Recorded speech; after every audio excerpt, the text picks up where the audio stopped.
एक समय की बात है, एक प्रतापी राजा अपनी पत्नी के साथ सैर करने के लिए जंगल में जा रही थी। रास्ते में रानी को एक आम के पेड़ पर गौरैया पक्षी का घोंसला दिखाई दिया। वह घोंसला इतना सुंदर बना हुआ था कि रानी को बहुत पसंद आया। रानी ने सोचा कि अगर इसे हम अपने शयन कक्ष में रखेंगे तो कितना सुंदर लगेगा। उन्होंने तुरंत राजा से उस गौरैया के घोंसले को अपने साथ ले जाने के लिए कहा। राजा ने अपने सैनिकों को आदेश दिया और कहा, जाओ उस पेड़ से घोंसला उतार कर लाओ। सैनिक जैसे ही उस पेड़ के पास पहुँचे, पेड़ के समीप ही एक लकड़हारा लकड़ी काटने के लिए पेड़ के पास ही बैठा था। राजा के सैनिकों ने लकड़हारे से कहा, ओ लकड़हारे सुनो, वह जो पेड़ पर गौरैया चिड़िया का घोंसला देख रहे हो ना, वह उतार कर हमें दे दो।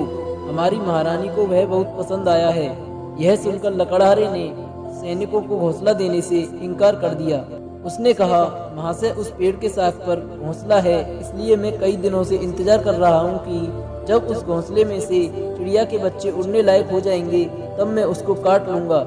मैं इसलिए आपको घोंसला उतार कर नहीं दे सकता क्योंकि उसमें गौरैया चिड़िया के बच्चे हैं। लकड़हारे के इनकार करने के बाद राजा के सैनिकों ने लकड़हारे को 10 सोने के सिक्के रिश्वत के रूप में देने की सिफारिश की, लेकिन लकड़हारा फिर भी राजी नहीं हुआ। राजा के सैनिकों ने कहा कि हम तुम्हें 50 सोने के सिक्के देंगे, अब तो उस घोंसले को उतार दो। इतने में तो तुम्हारा पूरे साल का राशन भी आ जाएगा और तुम्हें साल भर तक जंगल में लकड़ी काटने की भी जरूरत नहीं पड़ेगी। लकड़हारे ने तब भी राजा के सैनिकों की बात नहीं मानी।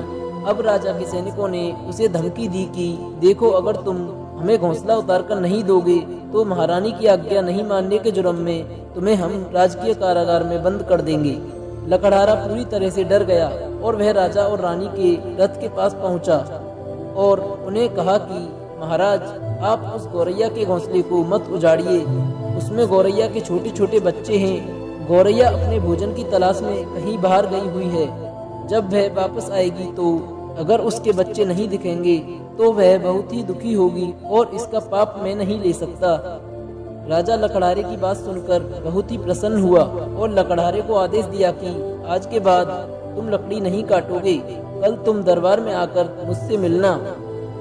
मैं तुम्हें अपने सलाहकार की टीम में नियुक्त करता हूँ।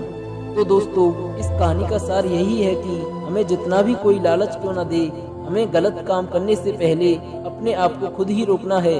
जरूरी नहीं कि शिक्षा और महंगे कपड़े से ही इंसान अमीर होता है। इंसान अपने विचारों से, अपने कर्मों से अमीर होता है। मानव द्वारा मानव की सेवा करना, यह भाव हमें अपने पारिवारिक संस्कारों से मिलता है तथा अच्छी संगति से ऐसे भाव का जन्म होता है। अगर हमारी संगति बुरी है तो हमें अच्छे गुण आने का सवाल ही नहीं पैदा होता है।